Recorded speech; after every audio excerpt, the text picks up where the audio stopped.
Praise the lord. గిల్గాలు అనేది ఒక ప్రదేశంగా మనకి కనపడుతుంది. దానికి సంబంధించి అంటే ఆ వర్డ్ ఎక్కడెక్కడ ఉంది అనేది బైబిల్లో 39 సార్లు రాయబడింది.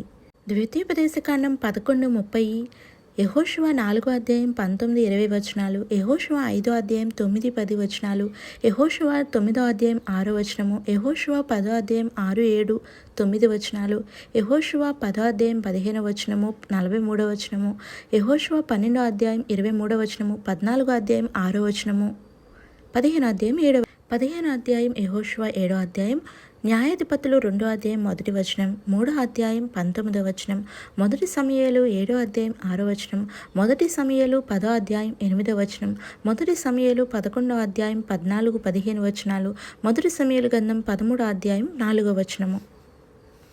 అలాగే 1 సమూయేలు 13వ అధ్యాయం 7వ వచనము, 1 సమూయేలు 13వ అధ్యాయం 8వ వచనము, 1 సమూయేలు 13వ అధ్యాయం 12వ వచనం 15వ వచనము, 1 సమూయేలు 15వ అధ్యాయం 12వ వచనం, 1 సమూయేలు 15వ అధ్యాయం 21వ వచనము 33వ వచనము, 2 సమూయేలు 19వ అధ్యాయం 15-40 వచనాలు, 2వ రాజులు 2వ అధ్యాయం 1వ వచనం, 2వ రాజులు 4వ అధ్యాయం 38వ వచనం, నెహెమ్యా 12వ అధ్యాయం 29వ వచనం, హోషేయ 4వ అధ్యాయం 15వ వచనం, 9వ అధ్యాయం 15వ వచనం, అలాగే 12వ అధ్యాయం 11వ వచనం, ఆమోసు గ్రంథం 4వ అధ్యాయం 4వ వచనం, 5వ అధ్యాయం 5వ వచనం, మీకా 6వ అధ్యాయం 5వ వచనం. ఈ వచనాలన్నీ ధ్యానించడం వల్ల గిల్గాలు అనే ప్రదేశం గురించిన పూర్తి వివరణ మీకు అర్థమవుతుంది. బైబిల్ ప్రకారంగా మీకు వివరణ కావాలంటే కామెంట్ చేయండి.